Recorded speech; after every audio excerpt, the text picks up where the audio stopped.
for all things nerd. Recorded live from a studio high in the San Diego hills. All the top news in gaming, movies, and more.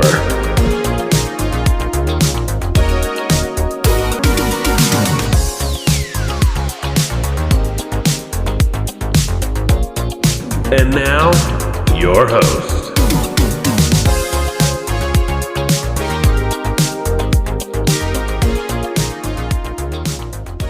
What up? Happy August, all of you. Happy August. You guys having a good day?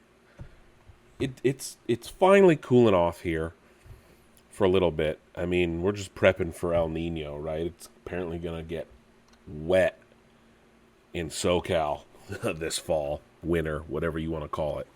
I'm not sure. I'm just dealing with the heat right now. That's what I'm focused on. Anyway, we got some things to talk about. I saw Super Troopers 3 yesterday. I'm going to do a full review. Rockstar dropped some news about Grand Theft Auto coming at the end of the month. We also heard on a range of topics from Strauss Zelnick, the CEO of Take-Two Interactive.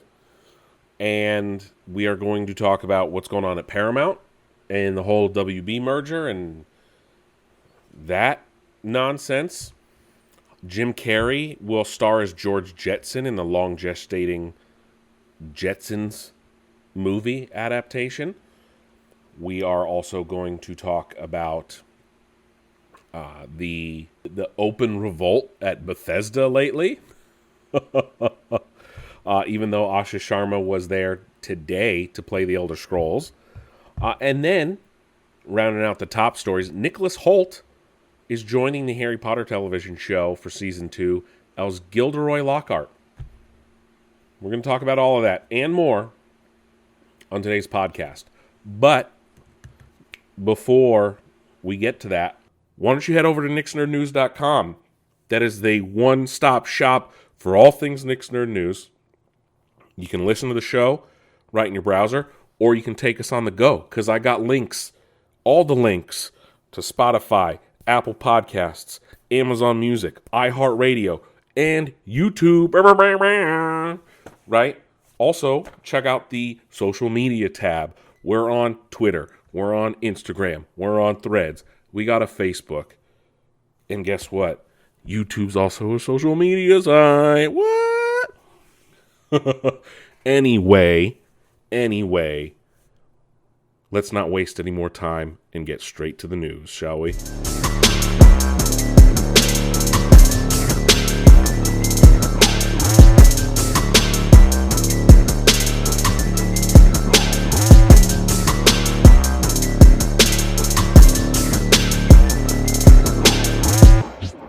All right, so what are we talking about gaming-wise? Rockstar Games has announced that at the end of this month, on August 27th, on both Netflix and YouTube, there will be an extended look at Grand Theft Auto 6. But it will be exclusive to Netflix for about 6 hours or so, from my understanding. So it's going to hit at 12 p.m. Pacific on Thursday, the 27th. And then it won't hit YouTube for everyone until 6 p.m. Pacific on the same day. So you can set an alert on Netflix and things like that. It's going to be an extended look. I don't know how long it's going to be. I think it's going to be... It's not short. I know that. My understanding, it's going to be like half an hour, maybe. They haven't said how long exactly it is, but it's not going to be something short. Obviously, you don't say extended look. It's probably going to be like 10, 15 minutes, realistically. The internet's not happy about it, though. Getting mad about Netflix. Look, I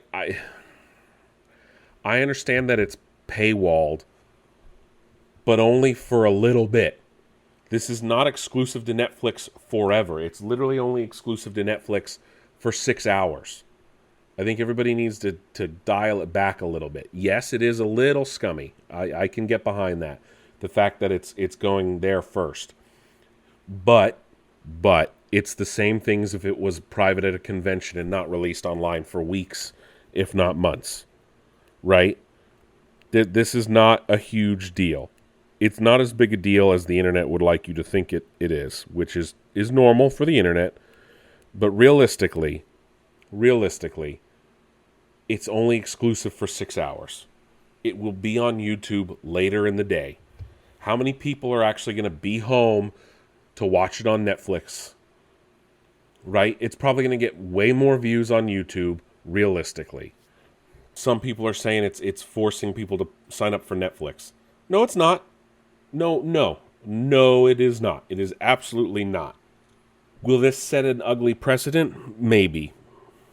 I don't really care. Even if I didn't have a Netflix subscription, it's an extended look. And I get that's part of what I do on this podcast. At the end of the day, it would have been available to someone somewhere at some point, right? Like it's not world ending if other companies started doing this either. It just, again, if you're going to paywall advertisements, that's just bad marketing. Oh, man. I don't understand.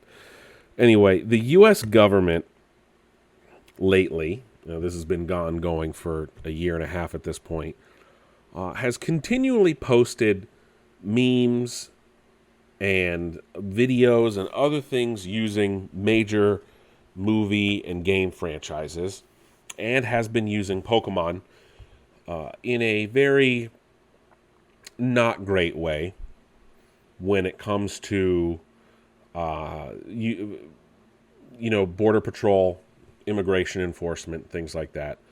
Regardless of your opinion on the matter in regards to that, I don't think using a children's cartoon is sending the proper message in that regard, especially without permission. And don't come at me with free speech and satire. This is not what that is. When you're using an IP like that, it's not satire at all, and it's not necessarily free speech. And I understand you could make the argument for free speech. I do get that. But if the rights holder is asking you to stop, you should stop, which is kind of what the Japanese government is now saying. They're kind of asking the U.S. government to stop. And again, regardless of how you feel about it, it's just when a government does it, that's when it's a little over the top. So that's where things kind of have some issues. So it's not the greatest thing. And like I said, that's why the Japanese government has even stepped in and asked them to stop. But who knows? So Ghost Recon had its 25th anniversary this last week. Ghost Recon Wildlands is getting DLC. Not the one that came after, the one I can't even think about right now because it was not good. But Ghost Recon Wildlands, that game came out, I want to say, over almost a decade ago at this point. Yeah, 2017. I'm shocked. It's getting a 25th anniversary update, getting a visual and gameplay enhancements, a new 6-mission story that's set in Bolivia, in a separate country, and which, smart on them. I know they're working on a new game because of how bad the one after, what was the one after? I don't even remember what the one after was. Breakpoint. That game wasn't good. That game was not good. Oh wait, no, the game is in Bolivia. But I'm just shocked a game is getting new DLC almost 10 years later, let alone an Ubisoft game. And it's set years after the main story. So it's interesting to see. I loved Ghost Recon Wildlands. I didn't have the podcast when I was talking about it, but it is one of my favorite games. And they brought back the Punisher mission as well. The Predator mission. Jesus, Nick. Where you can hunt the Predator, and it's literally nearly impossible. But yeah, that's all free. So if you want to go back and play Wildlands, now's the time. We know who's going to be playing Ganondorf in the Zelda movie and some other new casting updates. Ganondorf will be played by Uli Latukefu. I'm sure I butchered that. That's via Deadline. And he signed a multi-picture deal. Does that mean we're getting multiple Legend of Zelda movies? We've also learned that Sam Neill, his final film appearance will be in the Legend of Zelda movie. Dyken Lockman has also been cast, as well as Yvonne Strahovski have also been confirmed for the Legend of Zelda movie. So we're learning more about the cast as we get closer and closer to release. I think it's supposed to come out early next year. And then, there was more. Lydia Peckham has been added to the cast as well.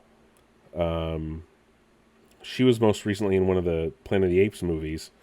I'm kind of surprised we're learning about all this casting, considering the movie's been filmed, if not already filmed. It's supposed to be out in April. If anything, they may be doing reshoots or pickups or things like that. But I'm shocked that we're learning all this casting news so much after the fact. But that's what happens sometimes. So now we pretty much know the full cast of the Legend of Zelda movie, as we are just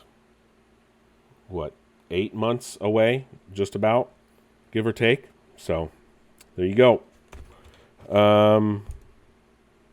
Let's talk about Strauss Zelnick and Take-Two Interactive, the company that owns Rockstar Games. Strauss has always been vocal, right? We hear from him a lot, especially on this podcast. Recently, he's been giving interviews and things like that. And now he's justifying the price of Grand Theft Auto 6, which starts at $80 and has a $100 Ultimate Edition, saying that games never kept up with inflation. And he told IGN, quote, "We aim always to deliver vastly more value than what we charge, and we think that price point allows us to do just that. And then, of course, we have a premium opportunity for people who want to avail themselves of that. And even that one, again, we think is priced in a way so as to deliver much more value than what we're charging," unquote. So he says he thinks they got it right, added, quote, "I think that Rockstar got it right in terms of the pricing of the standard edition and the pricing of the deluxe edition. And I think there's no doubt that consumers are really excited about both. And I think depending on your own ability to pay and how avid consumer you are, you can choose between them. But the pre-orders have been exceptional and we're happy with the mix as well. The truth is that the real cost of a AAA video game is a whole lot lower today than it was 20 years ago. Pricing is not kept with pace with inflation, and our goal is to continue to over-deliver for our consumers, because how you feel about any experience is the intersection of the experience itself and what you pay for it," unquote. Sure. Yes, pricing has not gone up with inflation, but neither have wages, really. Yeah, again, I know that the price of games has not really gone up over 10, 15 years, right? 80 to go to 80 when things are not ideal around the globe, not a great look. And then on top of it, to charge $80 for not even the physical version of the game has pushed people over the edge a bit. Then in a Q&A session after the company's financial release, Strauss was asked about not doing a physical disc for GTA 6. And of course, PlayStation going full digital. Zelnick said, quote, "Our business is well over 90% digitally distributed. It's already a digital business. So in certain instances, especially if it's a big game, discs just," and note I said discs, "don't really make sense for the consumer. Also, most instances you have to register online to play anyhow. So if you're already connected, who cares if you download digitally? It's all the same and it's much more convenient." So that's where the world is going, in our opinion, and I think Sony understands that. We certainly understand that. It doesn't mean that we won't have physical editions now and then. I'm sure we will in the same way that there's still vinyl in the recorded music business. But in other instances, it just won't make sense, unquote. Comparing it to vinyl is insane. A, vinyl's been making a big comeback. But B, to say, oh, they're connected anyway, that's because we're forced to. People were forced into this digital landscape. And people are also starting to realize going all digital is not as convenient as we all thought. Obviously, we know that the game's not delayed. He said the extended look will be good. And here's something Strauss said that people realized he's part of the full digital. But in the same Q&A, he was asked about like game streaming, and he said, quote, "With the advent of streaming, which we really do believe is around the corner in terms of having something with slow latency and really works well for consumers, machines that weren't game machines before will become game machines. So without regard to what happens in the console business, which is a consequence to us, of course, we see the overall installed base as a practical matter growing materially. And if you believe in streaming, and to be clear, we really do, and I'm happy to put a timeline on it, I think we'll be in commercial streaming mode within 3 years. And by commercial, I mean low latency. That can 10 times the effective install base. Now, it doesn't mean we're going to 10 times our revenue, and we wouldn't project that we would, but because obviously your avid consumers already have access to video game machines. But I do think it creates great opportunity for titles that are broadly desirable and even outside of core markets. And we do have titles like that, obviously," unquote. They don't want us to own anything because they want us to continue to pay them all the time. He did say that, there may be a physical version of GTA 6 in the future, but isn't committing to anything. But I am not entirely on board with the all-digital future. Strauss even said if you're not a... So here's where it could be a little scummy that they partnered with Netflix, even though the thing is going to be on YouTube. He essentially said... he told IGN, quote, "I think Rockstar felt that a Netflix release would be a great way to show off the extended trailer. 6 hours later, it will be available on Rockstar's YouTube channel, and I think ultimately on many other outlets. And I think this is an example of Rockstar trying new things and marketing the title, and I hope that there's much more to come." Said, "Well, as you would imagine, I'm only going to say great things about Netflix. If you're not a Netflix subscriber, you definitely should be one. And as for the trailer itself, it's coming soon enough that I'll let you arrive at your own conclusion. I'm sure you're going to watch it because everyone is," unquote. That's where we get into the little bit scummy territory. Like, yeah, go watch it on Netflix, not our own YouTube channel. Like, come on, dude. Come on. Strauss, I'm usually behind you, but lately you're sounding a little out of touch as we get closer and closer to the release of Grand Theft Auto 6. Some Pokemon TV episodes are heading to Disney Plus in a new deal with the streamer. 27 of the original 80 will be available on Disney Plus of the Indigo League arc, which is odd. And it's the first 52 episodes are still on Netflix, so they're splitting it up for some reason. A real-life Freddy's Fazbear's Pizza is going to open next year with animatronic stage shows. And it's going to be at the American Dream Mall in New Jersey. Yeah, there you go. it's essentially Chuck E. Cheese, but with monstrous animatronics. And it will be a permanent addition to the mall. I'll put permanent in air quotes because obviously... developers at Bethesda are essentially an open revolt. Not entirely, but it started last week when a developer from id Software, Chris Hayes, took aim at Xbox on a podcast, even though he still works at id Software. And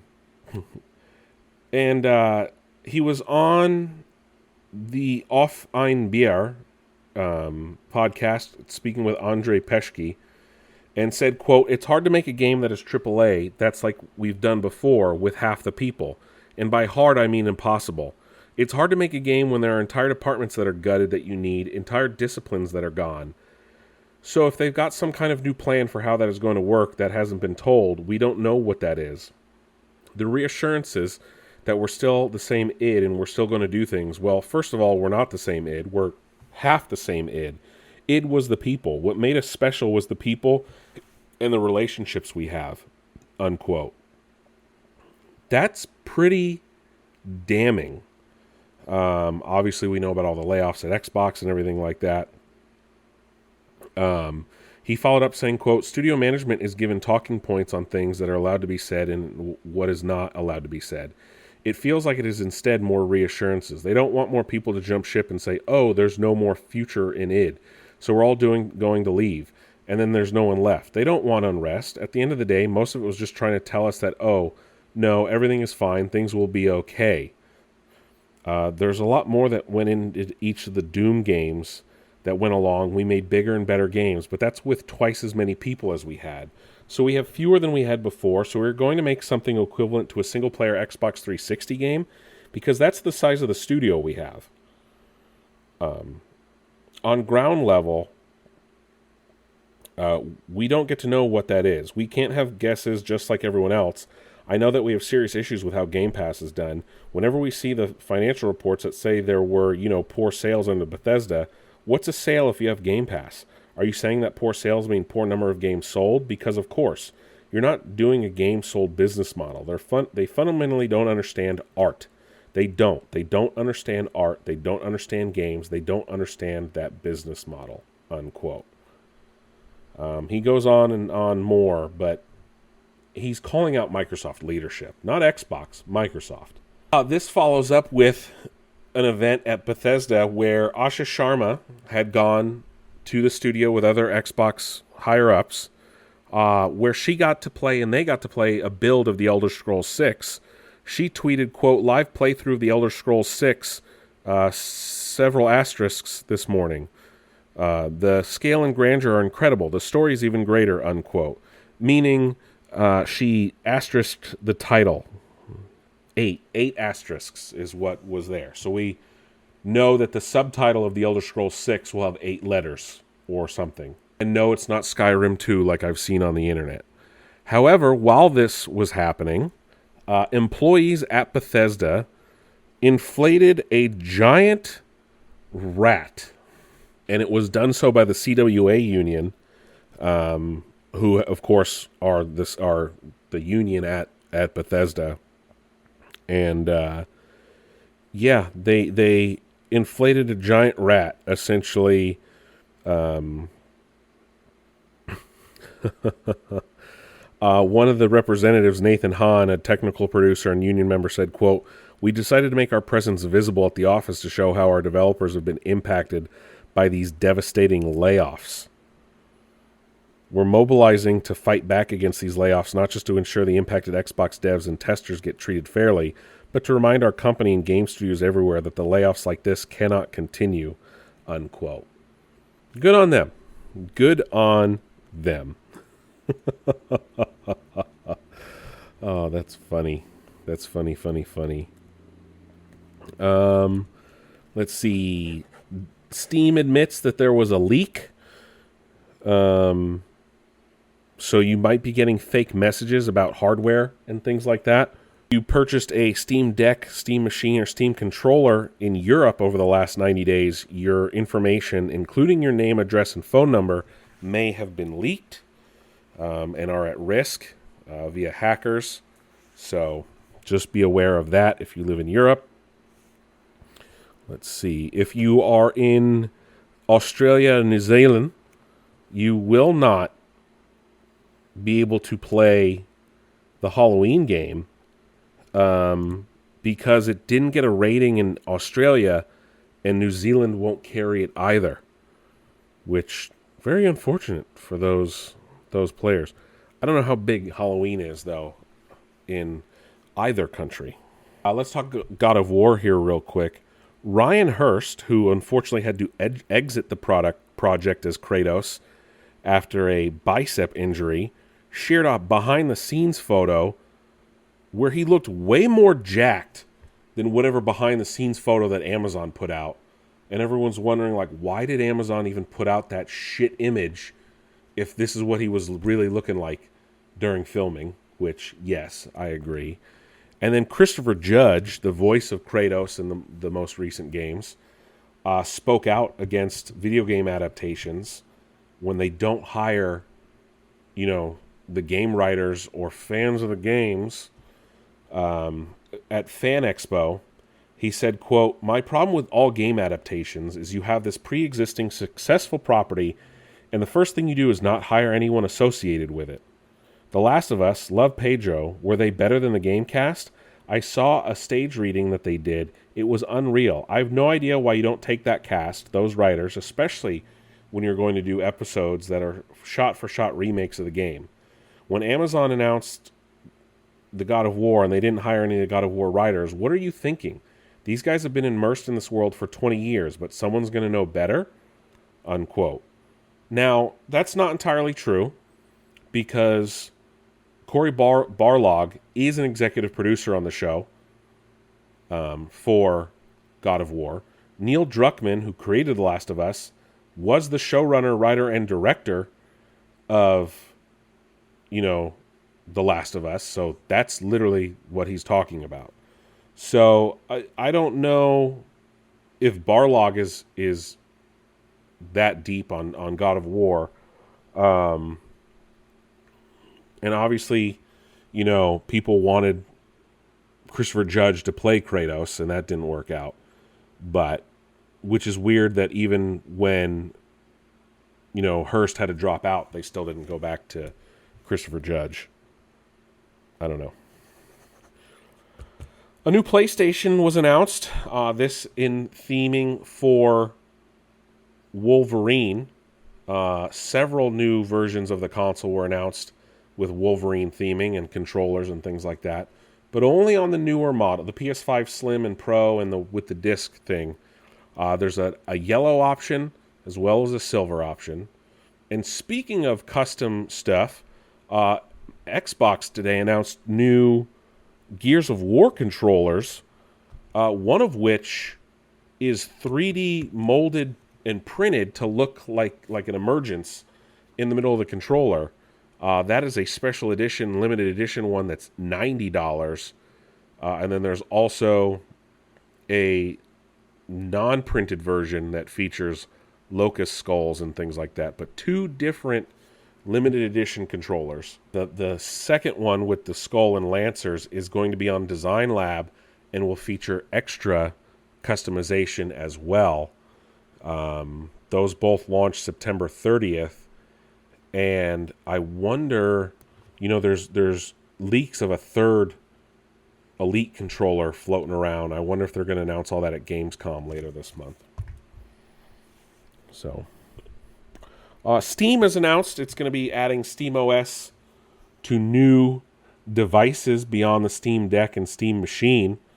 So they've added SteamOS support for the MSI Claw handhelds, the Ioneo Pocket S2, and the Conquer Fit. I've never heard of those other two. I didn't even know MSI... Actually, I've never heard of all three. I didn't know MSI even made handhelds. And maybe we'll get more support and support on NVIDIA cards in the future. But as of right now, just the Steam Deck and those other ones. Supermassive Games has announced staff cuts. Up to 75 people will be affected after its most recent game didn't do as well as people thought it would.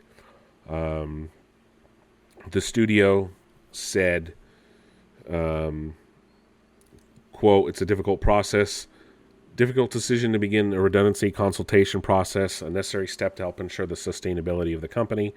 We know this will be an incredibly difficult time for everyone, and our priority throughout the process will be to provide support to all those impacted," unquote. This was after they released the game Directive 8020 within the Dark Pictures anthology, but it did not sell as well as they had hoped, and unfortunately the studio will have to cut staff. If you're looking to get into gaming, Microsoft has announced that Windows 11 will be going up in price. So just add that on top of everything else costing more money. Via PC Mag and Economic Daily News in Taiwan, Microsoft will raise its licensing fees for Windows 11 PCs by as much as 10%. Now, this shouldn't affect most DIY builders if you're going to buy a key for your personal system, but this is more for those if you buy a OEM pre-built. So that's where this is going to affect the price of Windows. But yeah, I guess and Windows costs more depending on which processor you have, which is insane. I don't know. These are insane things to hear. Microsoft, you have multiple trillions of dollars. You don't need to increase the price on that. Aspire came out of nowhere and shadow dropped and announced a remaster of Lord of the Rings, The War in the North, for modern platforms, which nobody knew was coming. And they also announced and hinted at they will be doing multiple Lord of the Rings remasters. That's all Aspire does, isn't it? They said, quote, "Fans can look forward to even more classic releases by Aspire from the beloved franchise in the future," unquote. You know, of course, people are hoping that they do Battle for Middle-earth 2, but it will remain to be seen what happens with these. No one knew these were coming, and they essentially shadow dropped on modern platforms. Supermassive is also not the only studio to suffer layoffs this week, as layoffs in the gaming industry continue. CD Projekt Red has now announced layoffs from teams working on the Witcher multiplayer spin-off Project Sirius. Kotaku found that 9 staff were cut. CD Projekt Red confirmed that 9 of those staff, including 4 more in Boston, and 5 in the Warsaw headquarters. So, 9 total across both Warsaw and the U.S., on top of 9 others. So it was 18. They could apply for other roles on other projects, but it looks like either that or they won't be working at the company, unfortunately. CD Projekt said, quote, "We adjusted the size of the Sirius team to reflect that project's needs at this stage of development," unquote, whatever that means. So,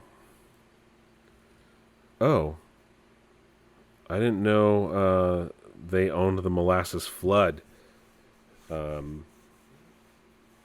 Boston. I guess that's part of them.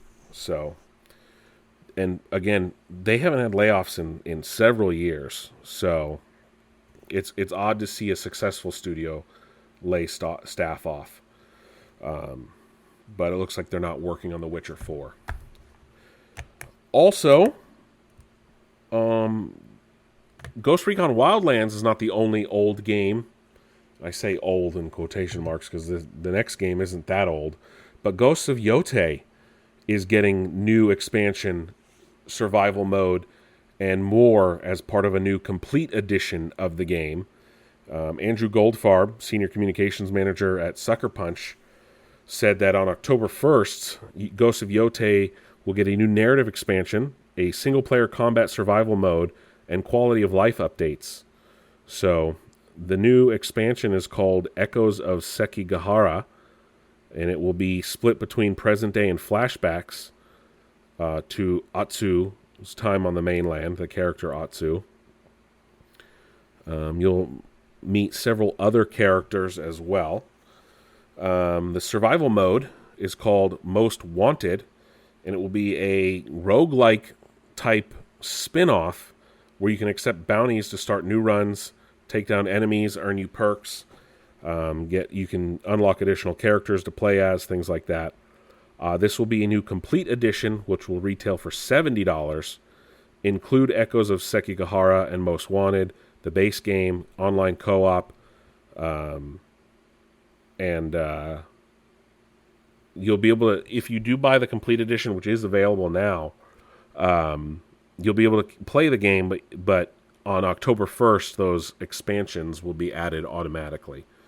So I will also include all previous content that was previously in the digital deluxe edition and things like that. If you buy it before September 30th, you'll get unlock of special armor and things like that. Or you can add the expansions for $15 when it launches later this year. When did Ghosts of Yotei come out? Was that this year?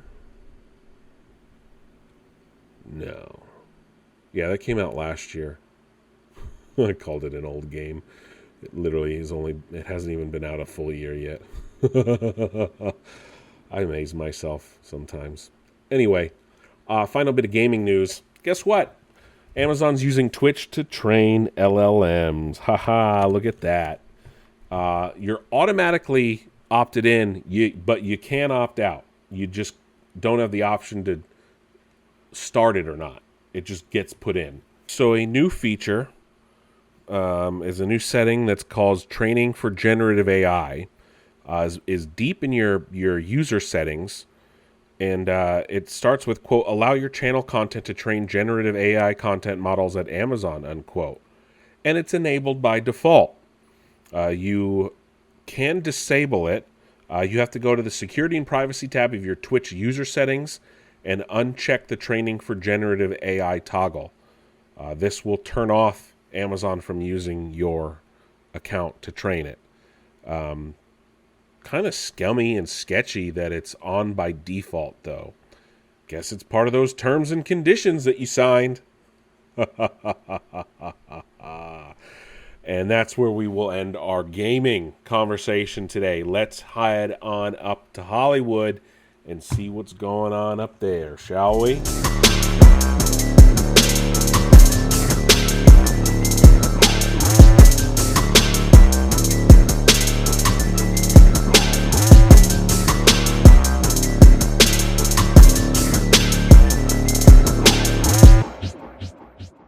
All right. What is going on in Hollyweird? Right? Well, the Madden movie, we have a release date, November 18th. The David O. Russell film starring Nicolas Cage as John Madden and Christian Bale as Al Davis will drop on Prime on November 18th and may get a limited theatrical release as well. You know what that means. James Gunn opened up about the essentially failure of Supergirl, and Zaslav commented on it as well. I hate that man. Asked about what's going on with the DC universe and things like that. Supergirl obviously didn't do well. In a conversation with investors, I guess Zaslav told them, saying, quote, I saw some pictures yesterday that looked amazing. Actually, yesterday was James's birthday, and he's out working. He's working 16, 18 hours a day. It looks fantastic. We're super excited about it, unquote, talking about Man of Tomorrow. When asked about, some of the other movies and things like that, he was excited. And then when asked about Supergirl, He said, quote, "A handful of recent films have underperformed expectations. Media is by nature a business full of hits and misses," unquote. He's not wrong. Hollywood is hits and misses. Does this mean cancel the whole DCU? No. But then again, with David Zaslav at the helm, you never know. What's funny is The Rock said almost the same thing when talking about the live-action Moana, which actually bombed as well, telling people, quote, "Our first 2 reviews came out. I'll never forget it. They were amazing. I was like, wow, it sometimes happens. Reviews went another way," unquote. He said, quote, "That's just the way it goes because we're in this business. The challenge was, okay, let's remember, though, what's going to be beyond this opening weekend. Let's remember what's happening right now and the noise that's happening right now. If you love it, great. If you don't, no problem. The culture really stood up, and it's why the movie was made," unquote, in reference to Polynesian culture. But he went on to talk about that and good for kids. But again, Hollywood is flops and hits. And it's always been that way. And things that people expect to be major hits don't do well. And things that people expect to flop come out swinging. So it's just a matter of so many different factors. I mean, you could have a banger on your hands, and then you release it with Spider-Man, and, you know, you get obliterated immediately. It's Hollywood. And they're afraid to take risks nowadays. Anyway, the long gestating Jetsons movie has found its star. Warner Brothers has announced in a letter to shareholders that Jim Carrey will star as George Jetson in the live-action adaptation of the Hanna-Barbera cartoon. This is his first non-Sonic movie since 2016. He'll, of course, be in next year's Sonic the Hedgehog 4, but then will start to film as George Jetson. He had almost retired, but I guess things are coming out to where he wants to work. So they've been trying to make this movie for 25 plus years. My only request, I think Jim Carrey as George Jetson is a good idea. My only request, you have to have Danny DeVito play Mr. Spacely. Like, that's the, I think everyone wants that. I think DeVito wants that. Get it done, Warner Brothers. Get it done.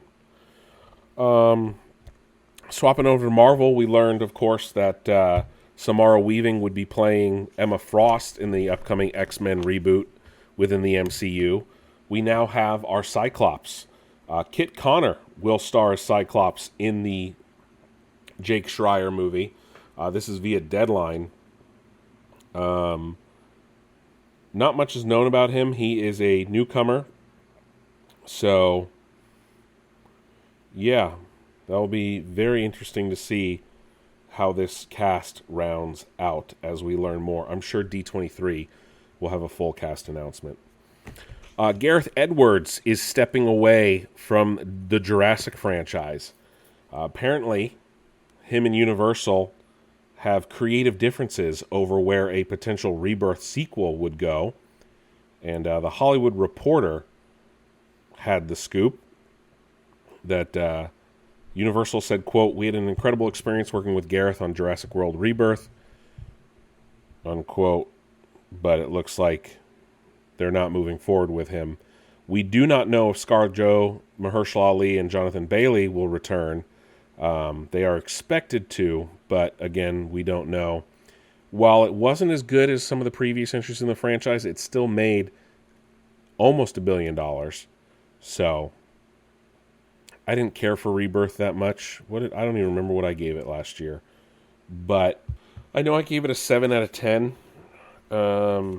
But in subsequent viewings, my opinion on it is somewhat soured. There was cool stuff in it, but just I don't know. I don't know how I feel about a sequel, to be honest. Can we just go back to the old ones, or just not make more? I mean, I know they want to. It's their big one of the. It's Universal's biggest, second biggest franchise. I understand, but like, either do what people love about them, like the whole idea of the parks, like with Jurassic World, the first one, or go back to like the old school, the '90s ones, and make like a period piece almost. I don't know, one of those things, or go full horror. Don't play games. Netflix may have canceled the Squid Game American spinoff, which personally I feel is a good thing. Even though David Fincher was behind it, and potentially even, other big names, it looks like Netflix is not moving forward. Which, thank God. Don't do that. Please don't. You don't need to make it. The Korean version is perfect as is. We don't need other adaptations. We got the American version with, Beast Games, and then like the live action reality show. We don't need an American dramatization of it. The Odyssey has crossed the $1 billion mark after just 3 weeks in theaters, which surprising given that it's a 3-hour movie. 429 million domestically, 578 million internationally, with 257 of that total coming from IMAX alone. It will not be long before it passes The Dark Knight Rises 1.08 billion, potentially becoming Christopher Nolan's highest grossing film. So far, we've gotten a couple $1 billion movies this year. Super Mario Galaxy movie, which I finally watched, wasn't as good as the first one. Toy Story 5 made $1 billion. Spider-Man Brand New Day already made $1 billion after just like a week. And then Michael, the biopic about Michael Jackson, made $1 billion. And now, the Odyssey. Movies are back, baby. There's, as long as you might make movies people want to see, they'll watch it. And speaking of movies people want to watch, apparently we're not...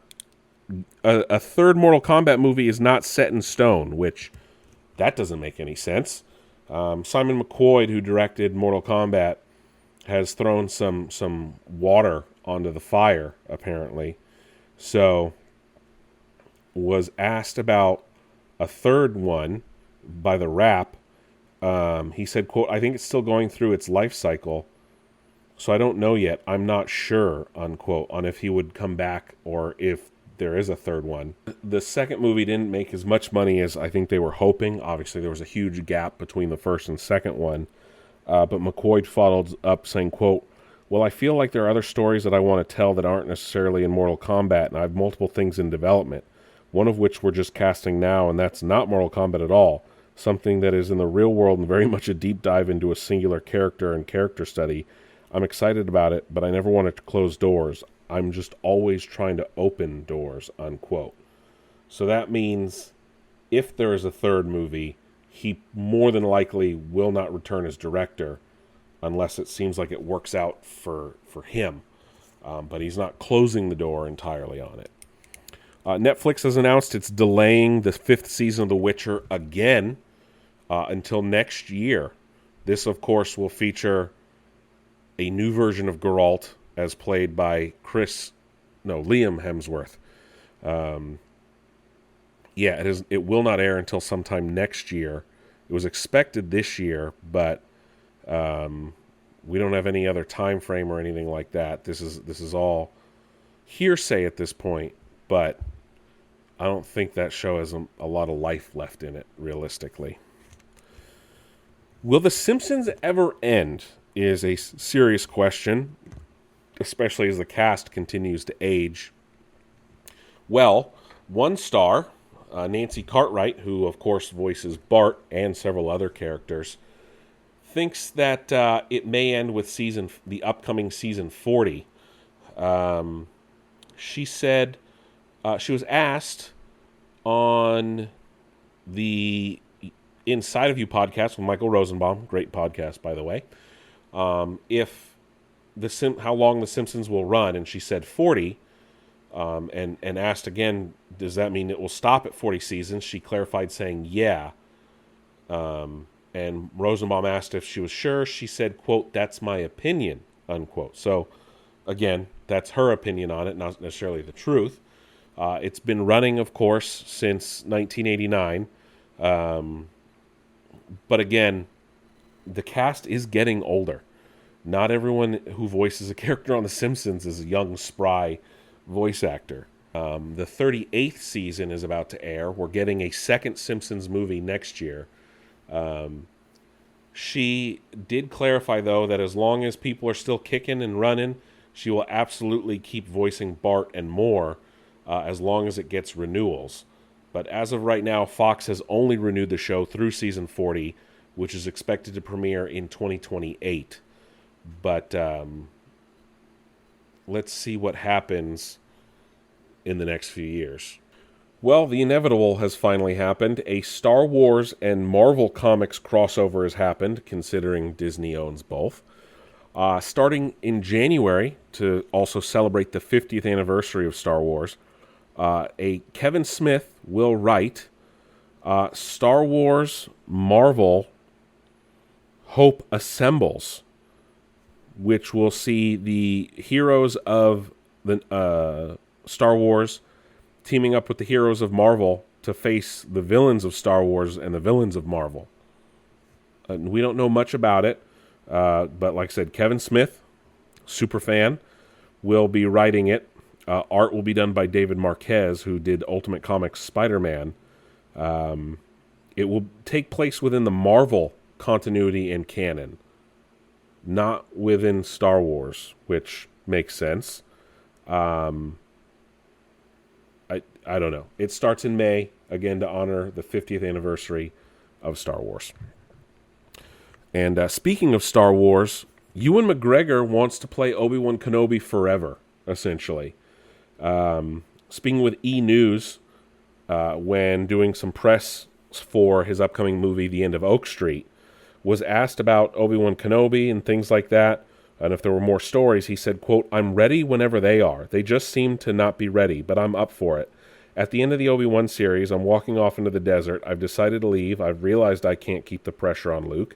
I realized he has to have his own childhood, so I leave him with Uncle Owen and Aunt Beru, and I wander off, and Qui-Gon's back, and we go off. But where are we going? And then the next time we find Obi-Wan Kenobi, he's Alec Guinness up in the mountains. What happens between those two moments is what I want to do and spend the rest of my career doing these stories. Stories, series or movies. We got plenty of time. I've got 10 years before I'm Alec Guinness's age. So come on, Disney," unquote. Yes, Disney, come on. If he wants to play Obi-Wan forever, let him play Obi-Wan forever. We all want it. Hell, my friend said, just have Obi-Wan standing up in the hills staring at Luke for 8 hours, and I think it would make $1 billion fucking dollars. Let Ewan keep playing Obi-Wan. It's that simple, Disney. And while we're talking about Star Wars real quick, recent news came out that a Star Wars movie was canceled. But it's all clickbait. It was a movie that was never officially announced and was never really given full green light. Apparently it was going to feature a droid only and not feature any other characters. No, stop. Full stop. It was never announced. It was never greenlit. It sounds not great at all, and it's going to be reworked into something else. That means it was never officially on Lucasfilm's books. So don't believe all the clickbait bullshit online. Rule of thumb. Rule of thumb with that. Nicholas Hoult has joined the Harry Potter universe as he will be playing Gilderoy Lockhart in the second season of the Harry Potter show. Well, Kenneth Branagh was amazing. I think Nicholas Hoult can bring great energy to that. I mean, look at what he did with the X-Men movies, with Lex Luthor, continues to do with Lex Luthor, what he's done in other projects. The show's expected to film season 2 this fall with an expected, hopefully, release date of next year. But we'll see what happens and how he adapts the character in the show whenever we get to see the second season. Mel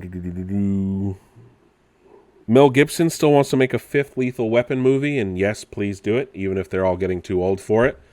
It's stuck in development hell, though, according to Mel.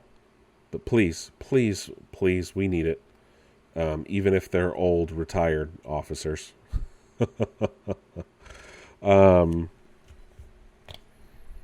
DC Universe, we're going to get back to that now.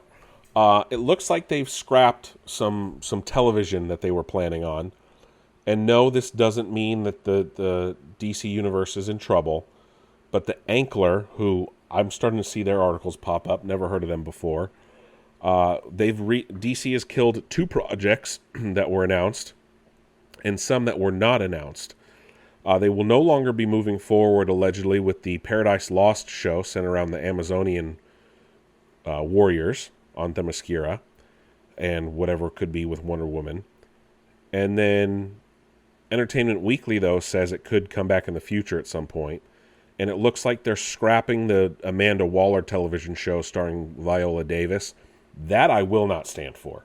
I need more Viola Davis as Amanda Waller in my life, and I need it now. Maybe put her in Man of Tomorrow, which is interesting. And then we've also learned that potential projects for Catwoman and Poison Ivy were rejected. Good. I don't need those. We don't need those, at least not yet.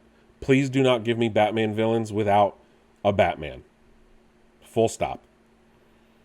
So now that's 3 of the 10 projects that were announced when James Gunn first announced his new DC Universe have been canceled.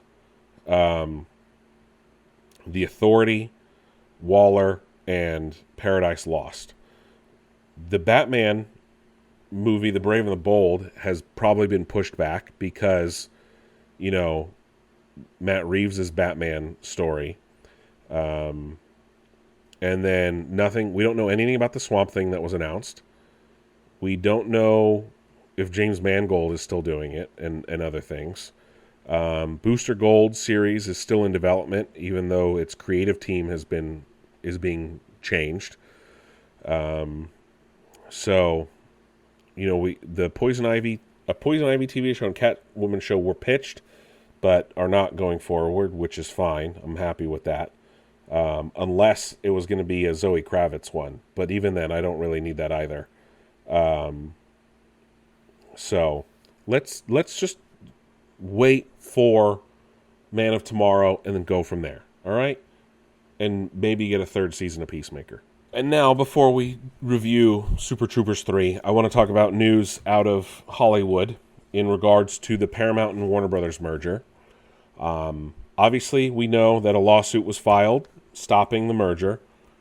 The trial was set for March, which means starting in October, Paramount may have to pay Warner Brothers like $1 million a day or something. Well, now, because of this, CEO of Paramount, David Ellison, has told the company's top executives and investors that they will start the process of leaving California on October 1st if California's Attorney General Rob Bonta will not go to the negotiating table over settlements over the antitrust suit that was also filed by 10 other states, mind you, over the merger. Rob Bonta has responded saying, quote, "In a span of weeks, Paramount agreed to halt the merger until a court decision or until June 2027, asked for a November trial, and is now back with another attempt to blackmail the state into letting an illegal deal through. Paramount has lost the plot as it continues to lose in court. It didn't work the first time on the eve of our July lawsuit, and it won't work this time," unquote. A lot of people are saying they should call Ellison's bluff. A lot of people are saying, hey, whoa, hold on. This would be a major blow to Hollywood if they left. Now, I don't know if Paramount really has the money to move truly. They have a massive studio lot still and presence within Hollywood. If anything, they would probably move.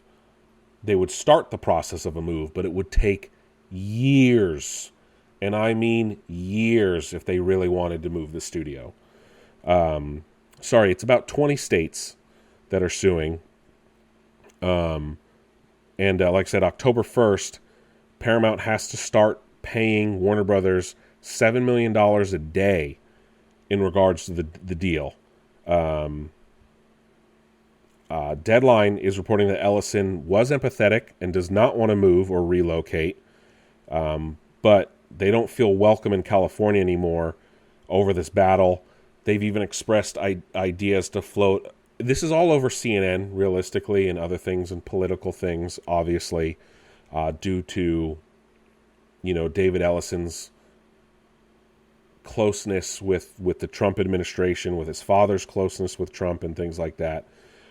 The states, though, are arguing it on antitrust claims over wide releases, blockbuster films, cable network programming.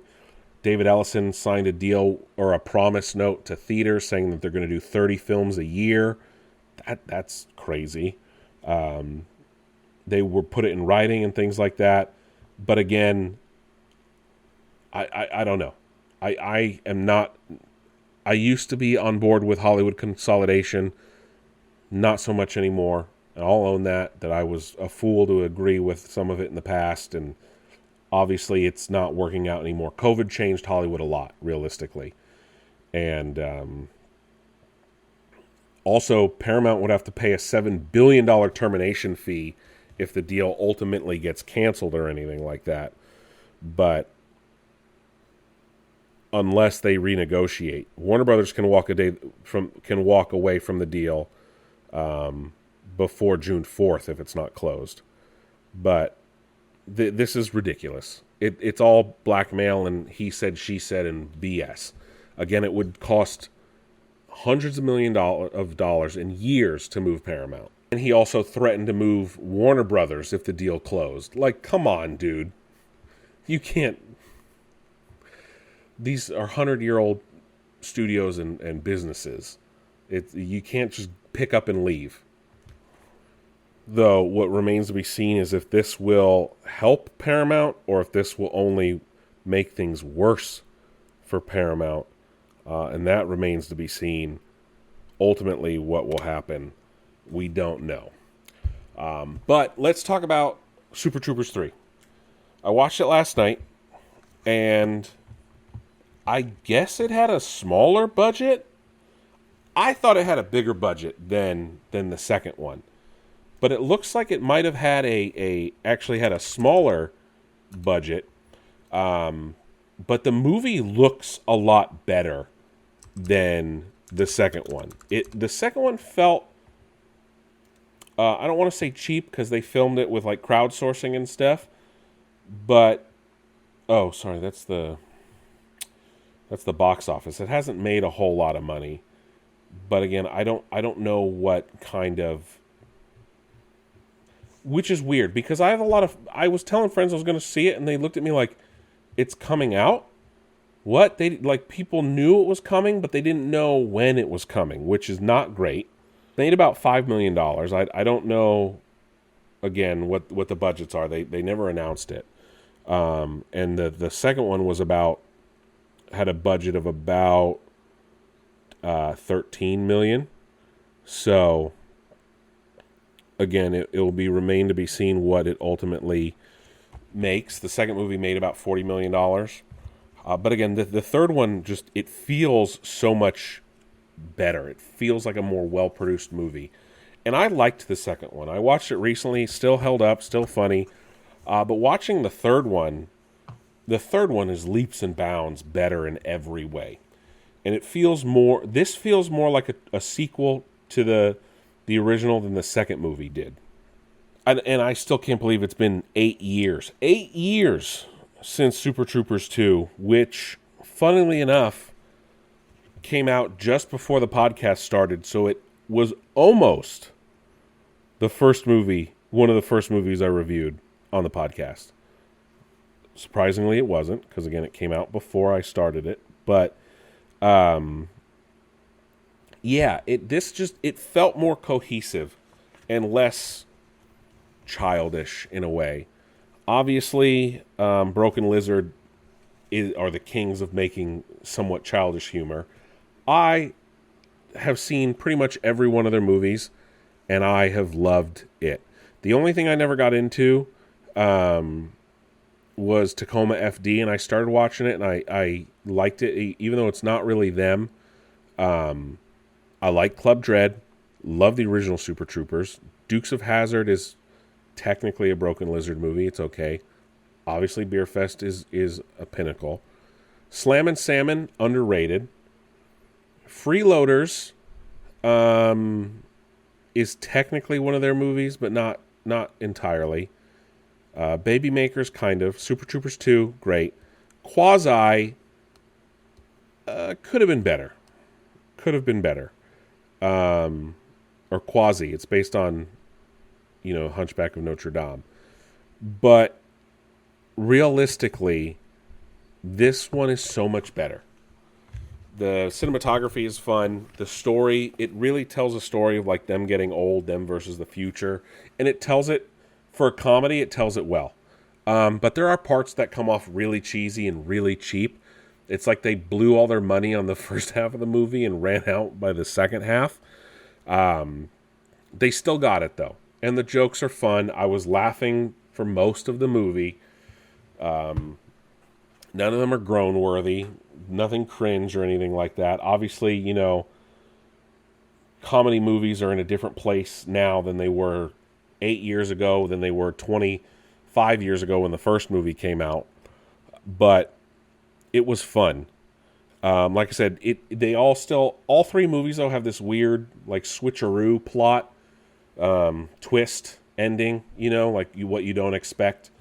The story here is a little contrived, I will admit, but again, it is a comedy movie about highway patrol cops. Again, the mileage on it may vary. It's not for everybody. But again, the main cast are killing it. Some of the new additions blend well with the cast. Nat Faxon joins as the new captain. He's worked with them before on like Beer Fest and stuff like that, and he's a great comedic actor as well. They all work. All the stories work. And I'm glad they didn't keep too much from the previous movie. The only thing I will say is not having Jim Gaffigan return was weird. He's been in both. But obviously Linda Carter had to be in all three, and luckily she is. I'm not going to tell you where or when it is. The real travesty, though, is not enough Brian Cox. Not enough Brian Cox. And that hurts, because he's hilarious in all of them. Obviously, he's getting older. He doesn't act as much, even after Succession and things like that. But I liked the movie a lot. I would give it a 7 out of 10. If you liked the first two, you'll love this one. If you like Broken Lizard, you'll love this. If you like comedy movies, you'll love this.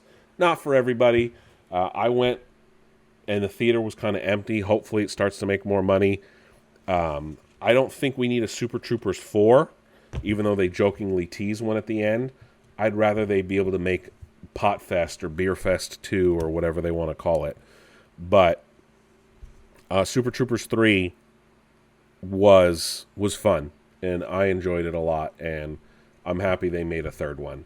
So, yeah, that's it for Nick's Nerd News this week. Thank you guys week in, week out. Like, share, subscribe, go to the website, do whatever floats your boat. So, glad you guys could listen, and I will catch you guys on the flip side.